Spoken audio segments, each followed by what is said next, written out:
Assalamualaikum guys. So this video is especially for N72. यार मैं कुछ जनरल गाइडलाइंस देता हूँ एक लिम को करने के लिए कि किस तरह आप लोगों ने ना एक लिम को करना होता है ताकि आपका एक कॉन्सेप्ट बने और उस कॉन्सेप्ट के थ्रू चीज़ें फिर याद अच्छे से रहती हैं। तो लिम्स आपको पता है आपकी बॉडी में 4 हैं, ठीक है। 2 अपर लिम है, 2 लोअर लिम है। अभी आप सबका अपर लिम चल रहा है तो मैं सारी बातें अपर लिम के लिहाज से करूँगा। तो अब हम आ जाते हैं अपर लिम के ऊपर। अब आप अगर अपना अपर लिम देखें तो आपको अपर लिम के अंदर क्या दिख रहा है? सबसे बाहर ही आपको स्किन दिख रही है, ठीक है। तो आपने इसकी क्या पढ़नी है? आपने इसकी स्किन पढ़नी है। स्किन के नीचे आपने क्या पढ़ना है? इसके सुपरफिशियल फेशिया। सुपरफिशियल फेशिया यानी ऊपर वाला फेशिया। सुपरफिशियल फेशिया के बाद आप देखो तो आपने उसके डीप जाएंगे तो आपने उसका डीप फेशिया पढ़ना है। पूरी बॉडी के ऊपर आपने इसी सीक्वेंस में चलना होता है। तो सबसे ऊपर क्या पढ़ रहे हो? स्किन, फिर सुपरफिशियल फेशिया, उसको उतारा तो डीप फेशिया। अब डीप फेशिया के बाद आपको बड़े बड़े क्या नज़र आते हैं? मसल्स। तो मसल्स आपने करने होते हैं। फिर मसल्स को ना आपके पास काम करने के लिए नर्व सप्लाई जानी होती है, तो आपको नर्व सप्लाई करनी होती है। उसके बाद मसल्स जो हैं उनको नरिश रखने के लिए ब्लड सप्लाई चाहिए होती है, तो आपको ब्लड सप्लाई करनी होती है। इसके अलावा ब्लड सप्लाई को अब वापस भी तो हार्ट तक ले जाना है, तो उसके लिए वेनस ड्रेनेज करनी होती है। फिर आपके पास बॉडी के अंदर डिफरेंट जगहों पे अगर कैंसर ने फैलना है तो उसके लिए लिम्फेटिक्स और लिम्फ नोड्स होते हैं, तो आपको लिम्फेटिक ड्रेनेज करनी होती है।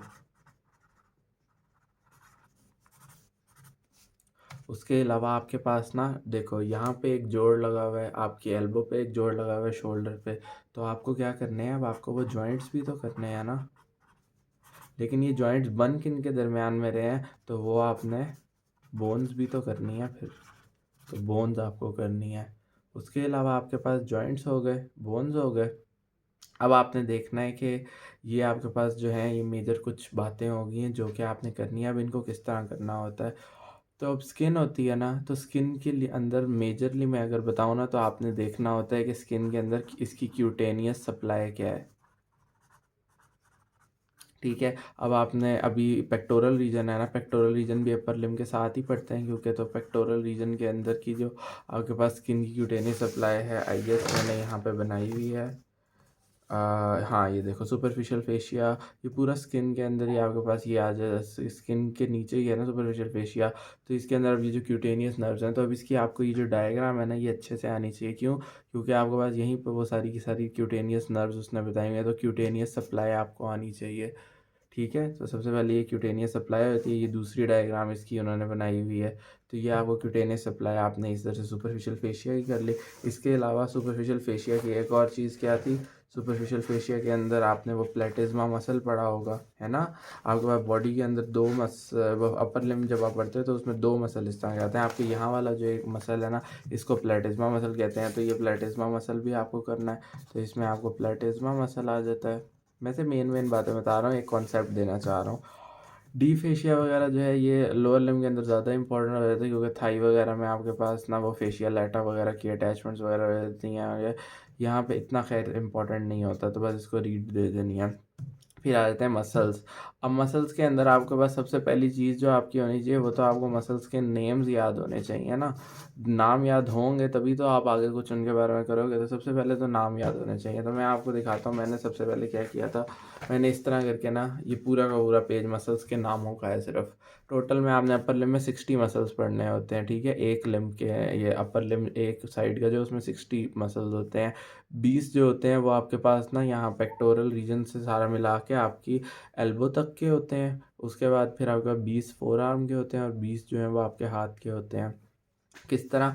अब ये सारे मैंने इसी तरह बताया, पेक्टोरल रीजन के अंदर ये मसल्स है। साथ साथ ना क्योंकि ये एमसीक्यू में बात आती है कि कौन से मसल को कौन सी नर्व सप्लाई ना वो करती है, ठीक है। तो इस और बहुत सारे सिनेरियोज भी इसी बात से बनते होते हैं कि आपके पास वो कहें अगर ये वाली नर्व सप्लाई जो है ये डैमेज हो गई तो आपके पास कौन सा मसल काम नहीं कर पाएगा। तो आपको पता हो कि अगर आपके पास मीडियल पेक्टोरल नर्व नहीं काम कर रही तो पेक्टोरलिस माइनर ना काम नहीं कर रहा होगा। या फिर वो यूं भी करके पूछ सकते हैं कि आपके पास अगर ना जिस तरह सपोज कर लें हम किसी का फंक्शन मुझे याद हो, अगर मुझे किसी का फंक्शन याद ही नहीं है खैर नहीं, ये देखो जैसे आप ब्राइसेप ब्रेक किया ही है ना, इसका काम क्या है, इसने आपके पास फ्लेक्शन करानी है। फ्लेक्शन क्या है कि आपके पास आर्म को इसने ना आपके पास आर्म को ऊपर की तरफ अपनी आपकी बॉडी के करीब की तरफ लेकर आना है, फ्लेक्स करवाना है। तो अब फ्लेक्शन वो कर तो अब वो पूछेंगे कि अगर आपके पास मस्कुलोक्यूटेनियस नर्व जो है वो डैमेज हो गई है तो आपके पास कौन सा एक्शन जो है वो नहीं होगा। तो आपको पता होना चाहिए मस्कुलोक्यूटेनियस नर्व ने बाइसेप ब्रेक किया है को सप्लाई करना है, जिसने फ्लेक्शन करानी है तो इसका मतलब है कि फ्लेक्शन जो होगी नहीं। तो इस तरह के एमसीक्यूज आते होते हैं, इसलिए आपने सारे के सारे मसल्स पेक्टोरल रीजन हो गया, अपर जो अपर लिम्ब को वर्टिब्रल कॉलम से जोड़े होते हैं, यानी ये जो बैक के मसल्स ये शोल्डर के बैक के मसल्स ये वो होते हैं। फिर स्कैपुलर रीजन शोल्डर रीजन के ये मसल्स होते हैं, आर्म के ये होते हैं, फिर फोर आर्म के फ्रंट पे ये होते हैं, बैक पे ये होते हैं। आपको इन सब की ये नर्व सप्लाई साथ साथ लाजमी याद करनी है। और फिर हैंड के 20 मसल्स ये हैं। अच्छा, तो इसके लिए जो मैं वीडियो आपको रिकमेंड करूँगा तो वो TCML ने इसी तरह करके चीज़ों को समझाया हुआ है और यही इसी तरह करके बनवाया हुआ है। तो TCML की वीडियो देख लोगे तो मसल्स की नाम और नर्व सप्लाई साथ में अच्छे से हो जाएगी। उसके बाद आ जाता है अब ये कि आपके पास मसल्स जो हैं अब इनकी है, अब आपने ना नाम और नर्व सप्लाई जो है ये तो अभी स्टार्ट में ही कर लो, इससे बहुत आसानी हो जाएगी। क्योंकि आप जब फिर उसके बाद बोन्स कर रहे होगे ना तो बोन्स की अटैचमेंट्स के वक्त आपको जब मसल्स के नाम आते होंगे तो आपको आसानी रह जाएगी, ठीक है। तो इस तरह करके आपको ये चीज़ें ना नाम इसलिए आपको काम आएंगे। इसके अलावा मसल्स के अंदर आपको 4 चीज़ें करनी होती हैं, एक उसका ओरिजिन करना होता है, एक उसकी इंसर्शन करनी होती है, एक उसकी नर्व सप्लाई और चौथे नंबर पे उसका एक्शन करना होता है, ठीक है। अब मसल्स के जो एक्शंस हैं ये बहुत इंपॉर्टेंट होते हैं, मैंने अभी बताया। जिस तरह एमसीक्यूज इस तरह के बन रहे थे, नर्व सप्लाई भी बहुत इंपॉर्टेंट होती है। बाकी ओरिजिन और रिसर्शन जो है ना ये आपसे वाइवा वगैरह में पूछा जाता है, ठीक है, कि इस मसल की वो बोन पकड़ी हुई होती है ना हाथ में, तो कहते हैं इस मसल की इस बोन पे कहाँ पे ना ओरिजिन या कहाँ पे अटैचमेंट है। तो आपको पता है इसलिए ओरिजिन रिसर्शन आपको, बाकी कुछ होती हैं जो कि बहुत इंपॉर्टेंट होती हैं ओरिजिन रिसर्शन जो कि एससीक्यूज होती हैं, तो वो आपको बाकी में आनी चाहिए होती हैं। उसके अलावा वाली सारों की आना वाइवा याद तो आपने सारी ऑब्वियसली करनी है, क्योंकि आपको पता होना चाहिए आपके मसल्स कहाँ पे रहते हैं। अब आपको ना ये चीज़ का अंदाज़ा होना चाहिए कि आपने एक्शंस को पढ़ना कैसे होता है, ठीक है। तो आपको ना किस तरह आपको ये पता चल सकता है, आपके पास अगर एक मसल है जो कि यहाँ पे एक अटैचमेंट उसकी है, ठीक है, और उसकी यानी ओरिजिन, चलो मैं बताऊँ, चलो ओरिजिन उसकी यहाँ से है, ठीक है, और उसकी इंसर्शन यहाँ पे है। तो अब आप क्या करोगे, आपके पास ये पूरा एक मसल है ना, आप इस मसल को क्या करोगे, यूं कॉन्ट्रैक्ट करोगे। जब ये कॉन्ट्रैक्ट होगा तो इसकी जो इंसर्शन वाली तरफ है ना वो आपके पास उस बॉडी पार्ट को उसकी तरफ खींचेगी। तो जब वो उसकी तरफ आएगा तो वही उसका एक्शन होगा। तो अब मैंने इसको यूं किया तो मेरा हैंड जो है ना, तो मेरा हैंड उसकी तरफ क्या, मेरा हैंड जो है वो अंदर की तरफ ये क्या हो रहा है, फ्लेक्स हो रहा है। तो इस तरह करके एक्शंस को जब आप अपनी बॉडी पर परफॉर्म करके करोगे ना तो फिर कभी नहीं भूलेंगे। बाकी इसके निमोनिक्स शिमोनिक्स भी है ना स्टार्ट से बना लिया करो तो साथ साथ फिर वो याद हो ही जाते हैं, ठीक है। अभी इसके मसल के टेबल्स जो हैं तो ये भी मैंने अपने नोट्स के अंदर ना बनाए थे, ठीक है। मैंने यानी जहाँ जहाँ से मुझे इजी लग रहे थे ना मैंने वो उसको इजी करके बनाए थे। कहाँ गए, हाँ ये यूँ करके कि ये खैर ये पेक्टोरलिस मेजर और माइनर से सब क्लीवेज से ये सारे मैंने line to line line wise सारे सबकी ओरिजिन इंसर्शन एक्शन इनर्वेशन सारे के सारे जो थे ना इंपॉर्टेंट मैंने वो सारी की सारी कर ली थी। तो यहाँ तक आपके पास मैंने जो ना एल्बो के 20 मसल्स थे वो कंप्लीट कर लिए थे। उसके बाद फिर हमारे पास ना फोर आर्म के जो 20 मसल्स थे वो 10 यहाँ पे इस पेज पे हो गए थे, बाकी 10 इस पेज पे हो गए थे। फिर हैंड के जो 20 मसल्स थे वो हमारे पास ये और बस हाँ यहीं पे हो गए थे कंप्लीट, और बाकी वो छोटे छोटे मसल्स थे वो। तो इस तरह करके अगर आप अपने मसल टेबल्स के नोट्स बना लोगे, अपने हाथ से जो चीज़ निकलती है ना वो आपको नाम भूलती नहीं है। एक वो चीज़ जो आप अपने हाथ से लिखते हो और एक वो चीज़ जो आप किसी और को पढ़ाते हो वो आपको भूलती नहीं है, ठीक है। तो ये चीज़ हो गई। अब आपके पास हमने ये स्किन भी पढ़ ली, सुपरफिशियल फेशिया भी पढ़ ली, डीप फेशिया भी पढ़ लिया, मसल्स भी। इसके बाद क्या आती है आपकी नर्व सप्लाई आ जाती है। अब नर्व सप्लाई के अंदर ना आपके पास अब सारी नर्व्स को अलग अलग करो ना, तो आपको एक दिमाग में कॉन्सेप्ट नहीं बन रहा होता। तो इसके लिए आपने क्या करना है कि नर्व सप्लाई जो है ना, इसके लिए सबसे पहले आपने प्लेक्सस करना होता है। ये प्लेक्सस कहाँ से निकलता है? आपके आपके पास जो पीछे वर्टिब्रल कॉलम के अंदर स्पाइनल कॉर्ड होती है ना, उससे आपके पास रूट्स निकलती हैं बाहर। वो रूट्स आपस में जुड़ती हैं और जुड़ के आपके पास एक नर्व का प्लेक्सस बना देती हैं। अपर लिम्ब के अंदर आप जो पढ़ते हैं वो आप पढ़ते हैं ब्रेकियल प्लेक्सस। लोअर लिम्ब में जो पढ़ते हैं वो आप पढ़ते हो लंबर प्लेक्सस। पेल्विस में जो पढ़ते हो सैक्रल प्लेक्सस। और नेक में जो पढ़ते हो हेड एंड नेक में, वो आप सर्वाइकल प्लेक्सस पढ़ते हो। तो यहाँ पे आपके पास ब्रेकियल प्लेक्सस है।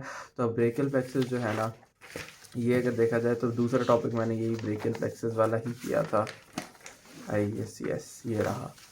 तो यूँ करके आपको ब्रेकियल प्लेक्सस जो है वो ड्रॉ भी करना आना चाहिए, because very important university question.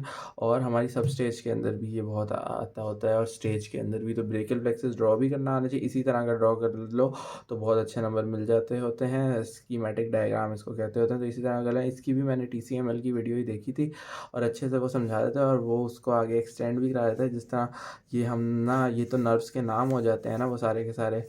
उसके बाद वो ये भी बताते हैं कि ये नर्व कौन से मसल्स को सप्लाई कर रहा है। तो आपकी एक तरह से ना पिछले पहले आपने मसल्स किए थे और साथ में उनकी नर्व सप्लाई की थी, तो वहाँ से होगी यहाँ पे आपकी नर्व सप्लाई से आगे कौन कौन से मसल्स हो रहे हैं। तो रिवीजन भी एक तरह से हो जाती है। इसी से रिलेटेड करके एक अब्स पाल्सी और क्लम्कीज पाल्सी होती हैं, ये दोनों बहुत इंपॉर्टेंट होते हैं।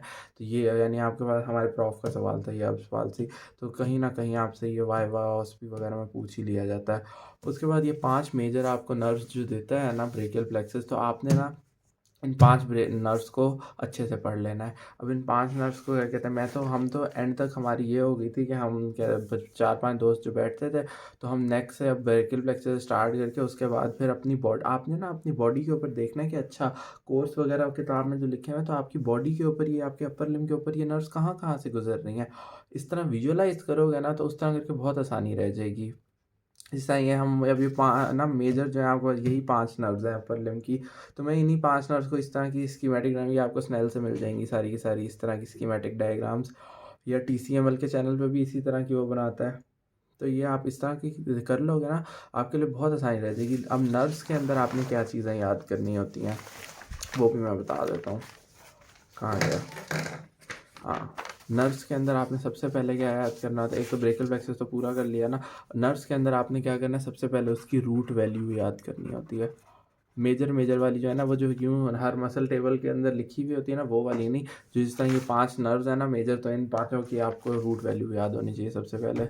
उसके अलावा इसका ओरिजिन कहाँ से हो रहा है, ओरिजिन के अंदर अक्सर वही रूट वैल्यूज़ ही आ रही होती हैं। उसके बाद आपके पास इसका मेजर मेजर कोर्स कहाँ से है, फिर इसकी टर्मिनेशन कहाँ पे है, और आखिर में सबसे इम्पॉर्टेंट इसकी ब्रांचेस। इसकी ब्रांचेस कौन सी हैं? तो आपने root value, origin, course, termination और ब्रांचेस, ये सारी चीज़ें आपने नर्व्स जो है ना उनकी पढ़नी है।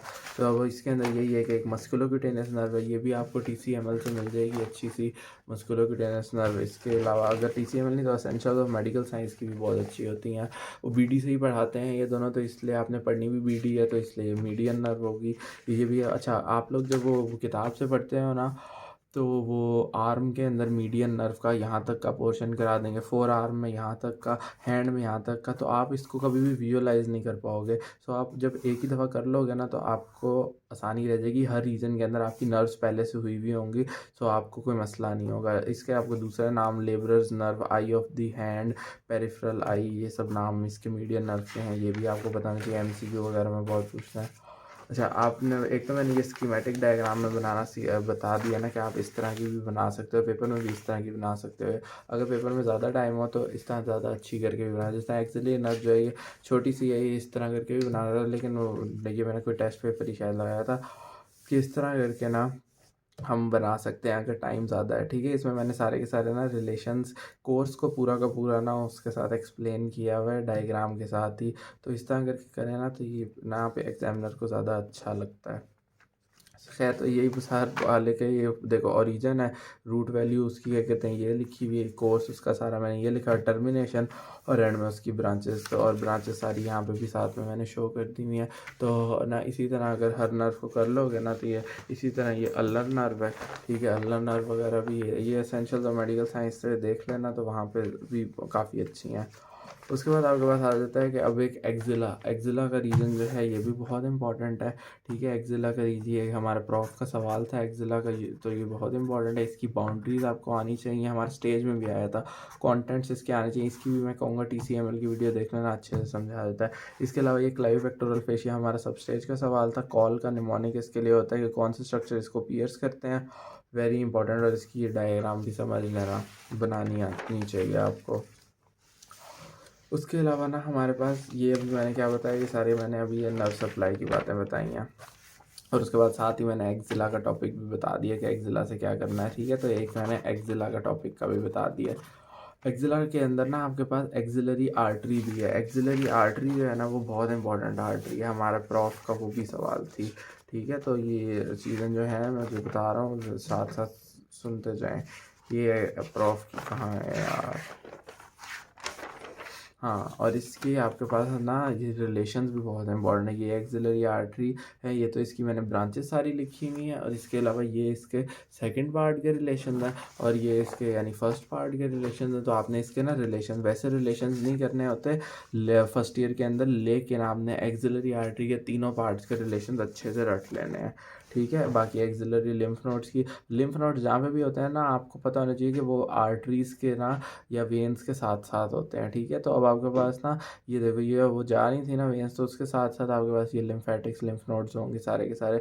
तो आपको अब ये सारे ग्रुप्स का पता होना चाहिए। आप इनको अब देखो ये डायग्राम बनी हुई है ना, तो आप अपनी बॉडी पे देखो, अच्छा मेरे यहाँ पे एक लिम्फ नोड है, एक्सिलरी लिम्फ नोड यहाँ पे है, यहाँ पे है, यहाँ पे है, यहाँ पे है। तो अब इन सारों को उन्होंने नाम दिए हैं और उनमें कहाँ कहाँ से जा रही है ना लिम्फेटिक्स, ये आपको पता हो। तो इस तरह करके पढ़ोगे तो मज़ा भी आएगा पढ़ने में, वरना तो फिर रट्टा लगाते रहोगे और फिर रट्टा लगा के नहीं समझ आती चीज़ें।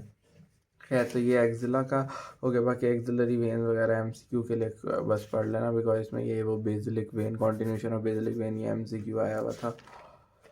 अच्छा, उसके बाद नर्व सप्लाई हो गई, अब आ जाती है ब्लड सप्लाई। ब्लड सप्लाई की खैर मैंने वीडियो तो बनवाई हुई है, लेकिन ना अभी तक उसकी वॉइस ओवर मेरा रहता है।